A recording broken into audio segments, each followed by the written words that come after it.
Medium one খুবই helpful একটা জিনিস, যেটা আমি আগে জানতাম না। আর যদি আমি আগে জানতাম তাহলে হয়তো আমি এতদিনে ফেব্রিকে কাজ করার সময় যেই ভুলগুলো করে এসেছিলাম সেগুলো হয়তো করতাম না।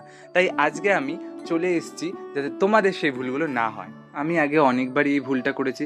আমি রঙের সাথে জল মিশিয়ে ফেলতাম, আর যেই সেটা আমি কাপড়ের উপর ব্যবহার করতে যেতাম রঙটা ছড়িয়ে যেত, আর যেই কাজটা আমি করতাম সেই কাজটা নষ্ট হয়ে যেত। কিন্তু যেদিন থেকে আমি মিডিয়াম ওয়ানের ব্যাপারটা জানতে পেরেছি তবে থেকে আমার কাজে অনেক সুবিধা হয়েছে, কারণ কাজও সেরকম নিখুঁত হয়েছে, সুন্দর হয়েছে, আর আমার কোনো রকম কোনো অসুবিধাও হয়নি।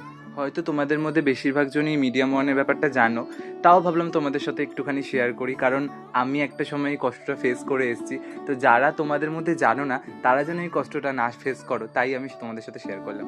আর এই কাজটা একটা দাদার জন্য ছিল। আমি আজকের পার্টে অর্ধেক কাজ দেখালাম তোমাদেরকে, নেক্সট পার্টে তোমাদেরকে অর্ধেক কাজ দেখাবো। তোমাদের কেমন লাগলো নিশ্চয়ই জানিও। শাপলা ফুলের